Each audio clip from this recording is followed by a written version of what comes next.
we'd like to take you to Washington, D.C., where I'm about to interview the first African delegate to the United Nations. How about a nice welcome for Chief Slappy White? Here he comes.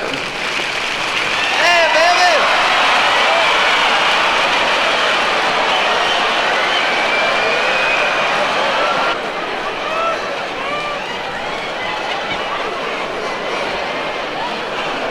Tell me, are you really an African chief? No, I'm your Avon representative.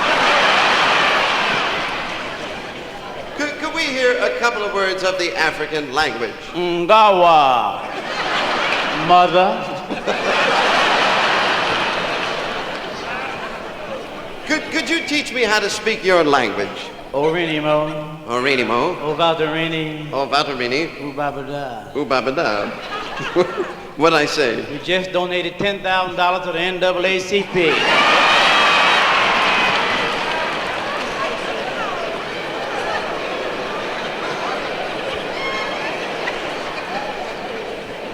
Tell me, what do you think about all this sex in motion pictures today, huh? I think sex should be confined to the privacy of the home. Mm-hmm. And I don't mind going from house to house.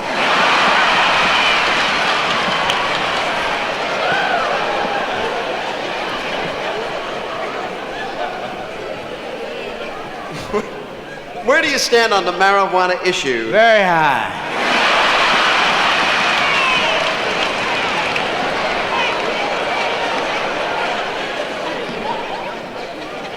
Tell me, do you think a Negro could ever become president? Yeah, if he ran against a Mexican.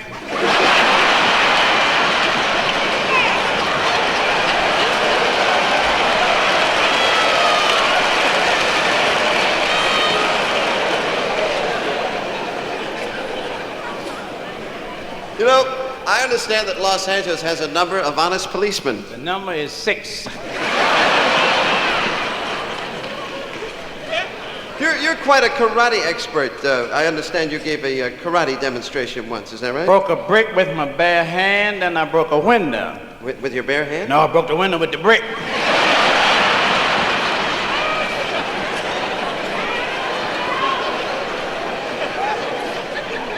What'd you get? 3 suits and a color TV set.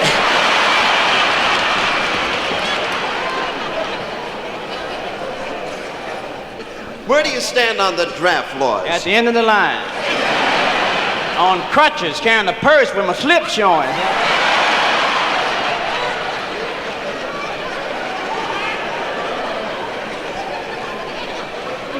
Who do you think you are? The fruit of the loom.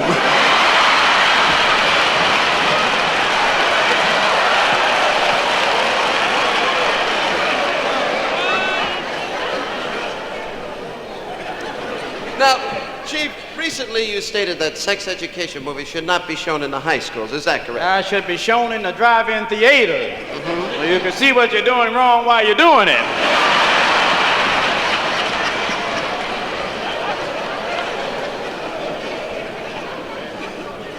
You met Mr. Pompidou from France, and you met him in New York just recently. What happened when you were there? Pompidou walked up to me and said, "Lower your dollar." I said, "Up your franc."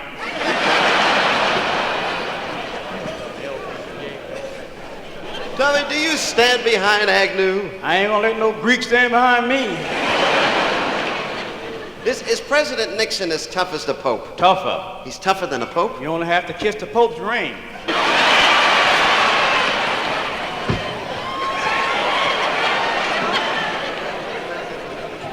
I understand the first place you visited when you came to the United States was the LBJ Ranch, and that Lady Bird and Linda Bird wanted to make you part of the family, and you turned them down. Is that right? Yeah, they're not gonna call me Blackbird.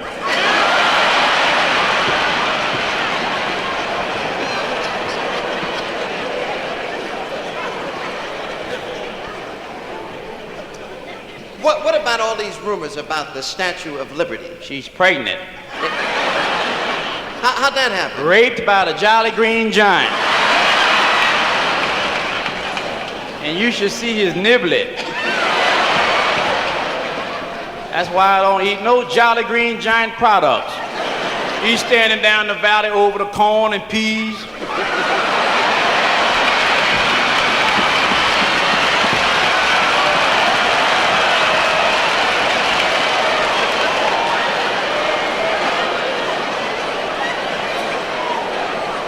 Talking about ho, ho, ho. Why can't the United Nations recognize the Chinese? Because they all look alike. And they got those little squinty eyes. And that come from eating rice. They eat so much rice, when they got to go, they go.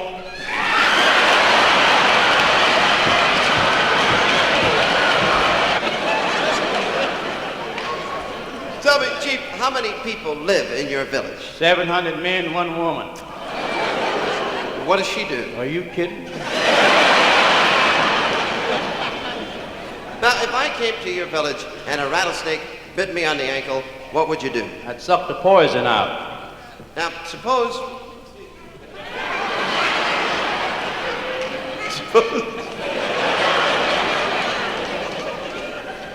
I...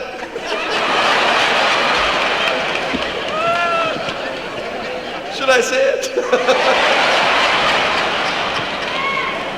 Suppose I sat on a rattlesnake. Whitey, you gonna die.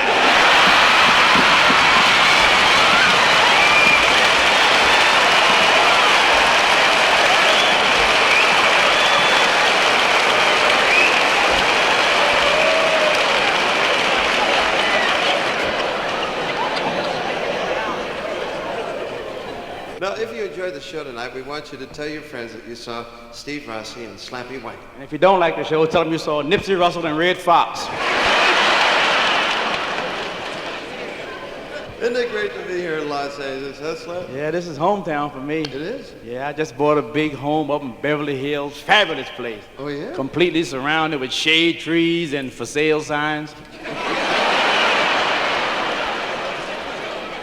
You're going to be telling you a lot of jokes tonight, right? And I hope you laugh, because if you don't, the next time there'll be some more comedians working here. And while you sitting up here laughing at them, we'll be breaking in your house.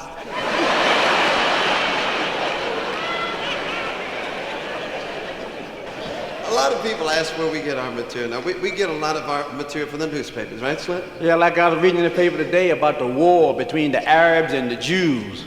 Now, I was rooting for the Jews myself, because you know I'm not going to be rooting for a bunch of guys running around in white sheets. Because I get a little shook up if I see 2 or 3 good humor men together. Hell, I know the Jews going to win the war. Can't no camel keep up with no Cadillac.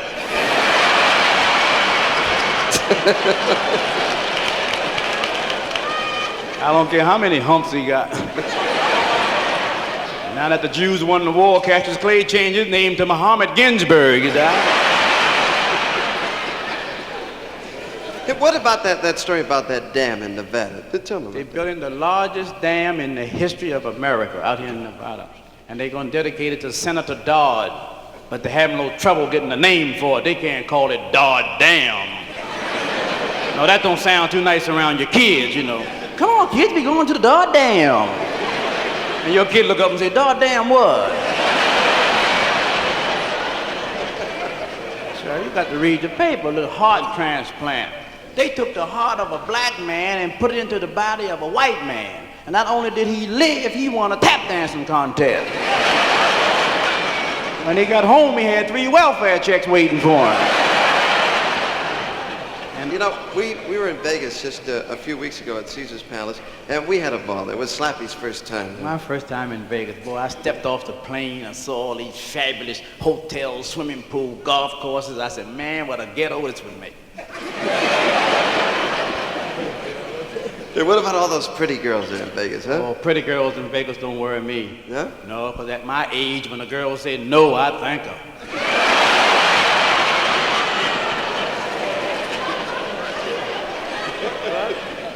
Hey, you know, they put those slot machines in the dartist place. They even put them in the men's room. Yeah, and I found out if you don't win, you don't go.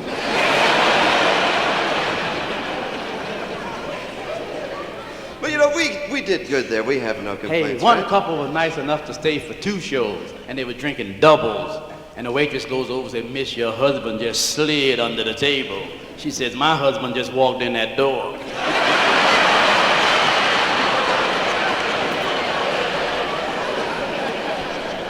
Hey, but we met a lot of weirdos this trip. Weren't there some strange people there? Yeah, weird. I was out by the pool, and I saw a lifeguard giving some instructions to some junior lifeguards. He said, fellas, when you pull someone out of the water, lay them on a beach and right away give them mouth-to-mouth resuscitation, and this way you might save a life.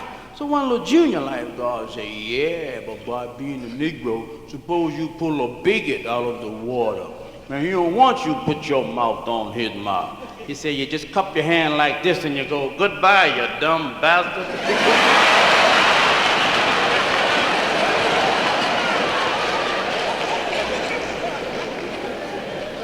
You know, I took Slappy to my Italian barber at Caesar's Palace to get the new afro look. I wanted to see how he'd look. I don't think the white barbers are too familiar with the afro look.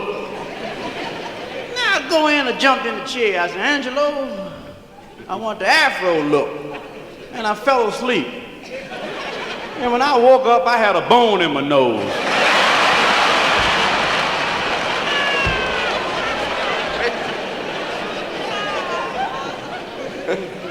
Do you realize how much adultery is being committed in this country? 60% of married men commit adultery in America. Other 40% do it in what?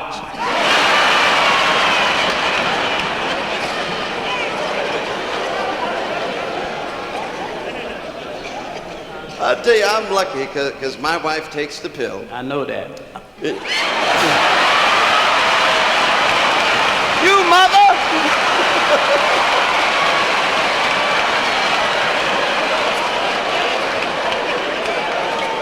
No, I mean, I read that. That's better. Hey, how would you like to be the first black astronaut to go to...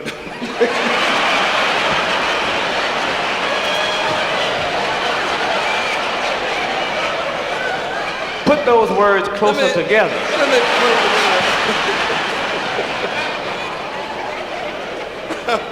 How would you like to be the first black astronaut to go to the moon? Well, I'd like to be the first black astronaut to come back. I had a dream once I was going to the moon. Yeah, and I stepped out my rocket ship and I saw this man coming toward me and I looked and I walked up to him. I said, my name is Slappy White and I'm from the planet Earth. He said, you better get on home because up here Lincoln lost the election.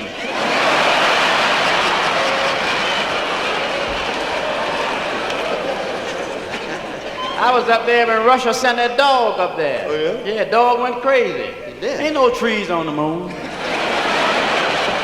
Dog raised his leg and fell over.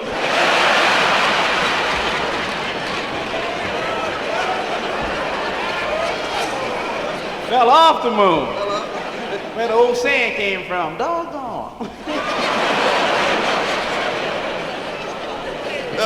On your trip, you went through the ionosphere? Yeah. The troposphere? Yeah. The stratosphere? Yeah. Is there anything else you went through? 3 pairs of jockey shorts.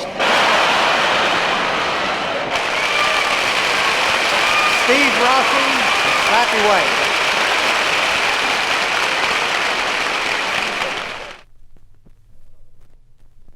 You fellas know about the service, the ladies don't know. I volunteered and went into the Army. I volunteered, 2 MPs came and got me and carried me on down. And they carried me to a place called an induction center. And I was sharp that morning. Had on a charcoal tropical suit, a pink shirt, a black tie, some Edwin Clapp shoes, a John David Panama straw hat broke down on the side and shirt collar rolling from the shoulder. And some guy walks up to me and said, take off all those clothes. Now, I didn't know him. But I want to cooperate because I thought maybe he might have been Uncle Sam. So I take off all my clothes and I'm standing up there in the nude. And he walks up to me and said, cough.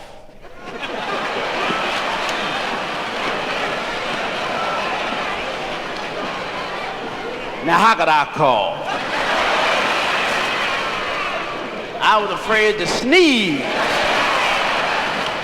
I said, but if I cough, you'll be left holding the bag. He looked me right in my eyes and said, see that job on that shelf? I said, yes, sir. He said, fill it. I said, from here? I said, are you looking for soldiers or firemen? He said, fill it and no strings attached. And there we were, all of us, 719 of us, all lined up with no clothes on. And don't you know, somebody once said all men are created equal.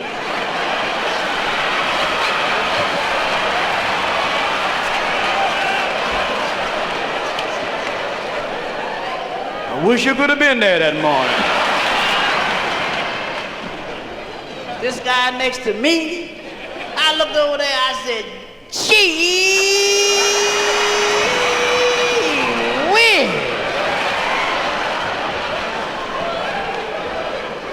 I said, buddy, if I was you, I'd rule the world.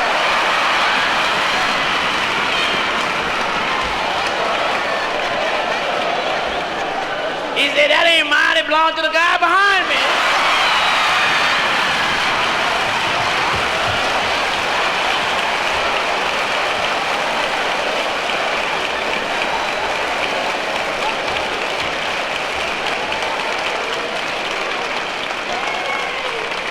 Hey, you know, Slap, I thought because we're here in Los Angeles and this is your hometown, I thought maybe we could do something different and become blood brothers.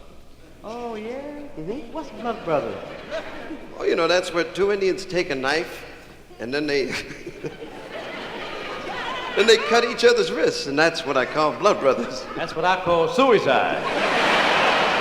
That's why you don't see too many Indians around. All right, I'll tell you what, let me see if I've got a knife here. I'll try to find two Indians.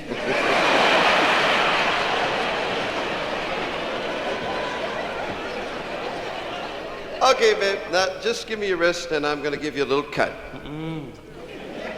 Look, come on, babe.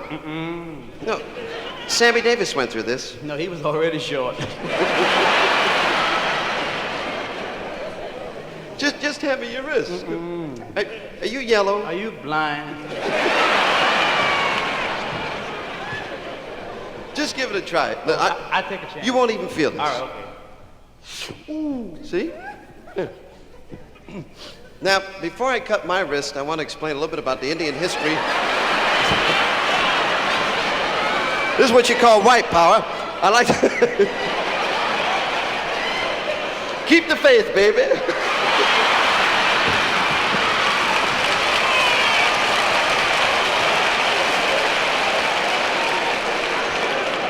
You got Tonto mixed up with Adam Clayton Powell.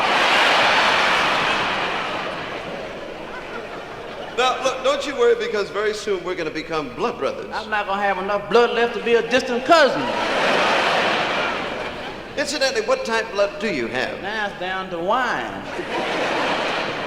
Now, look, I cut you like a blood brother. And I'm going to cut you like a soul brother.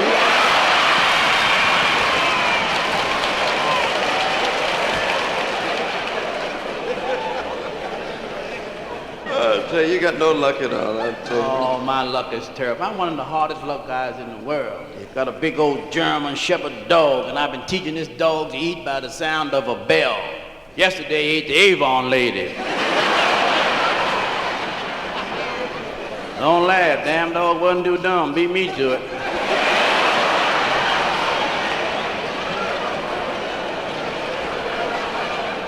Beat me to the door, mister. Luck is terrible. Look at me now. Now I'm working with an Italian. This goes to show you what happens when you owe the mafia money. Well, you know, it was the Jews and the Italians that sponsored all the freedom marches. That's why you want us to march. Because the Jews sold us the shoes.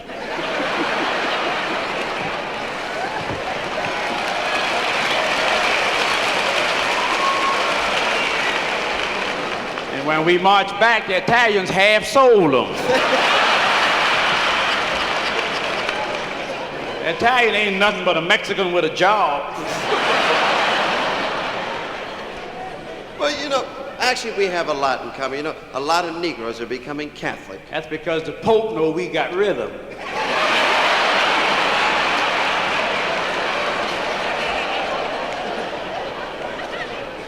I used to look like him before I got sick.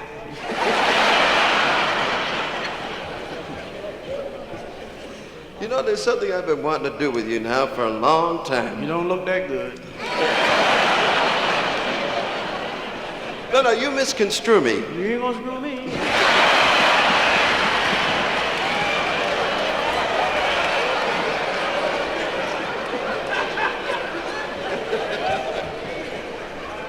You know, we were invited to a party here in Los Angeles. All the stars were there in these wild costumes. It was Truman Capote's masquerade ball. It was a wild party. Yul Brynner dyed his head blue, and he came as a ballpoint pen.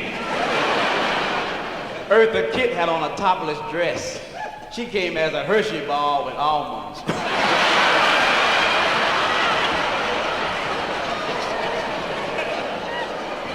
Just a little something to crunch on at the party.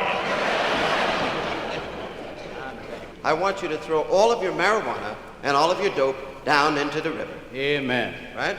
And I want you to throw all of your whiskey and all of your booze down into the river. Amen. And I want you to throw all of your topless girls and sinful women down into the river. I'll see you later. Where are you going? Down to the river.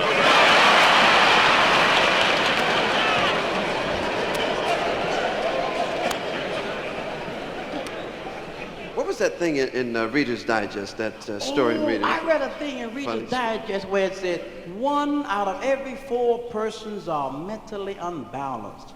Just think, 1 out of every 4 of you ladies and gentlemen sitting in here are mentally unbalanced. Let me tell you how to go about it. Think of 3 of your best friends. Think of 3 of your best friends. 3 of them. Do they seem all right to you? Because if they do, you the one. We flew here from New York, but we didn't fly together. You see, I flew first class. And I flew welfare. This plane I was on was so old, first time I ever been on a plane where you had to chip in to buy gas. And the restroom was outside. Whole plane was dipping and diving, and everybody was nervous and excited. And just then the pilot come running down the aisle with a parachute strapped to his back. He said, "Ladies and gentlemen, don't be alarmed, but we're having a little trouble with the landing gears, and I'm going on ahead and warn them at the airport."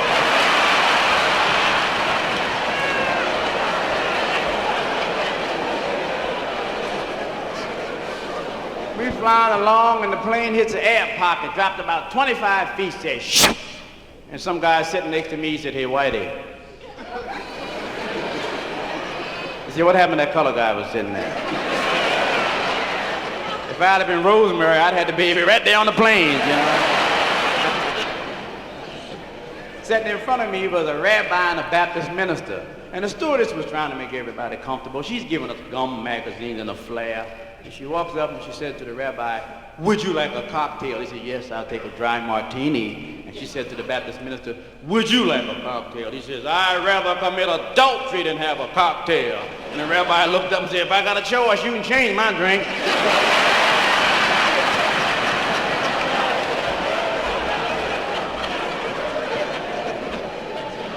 I'm glad to see so many of my folks sitting out there. I made you feel good, didn't I?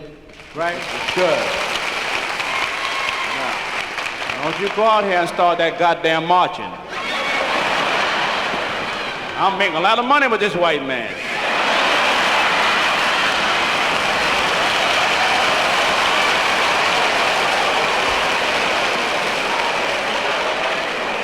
I found me a white man, and you found yourself one.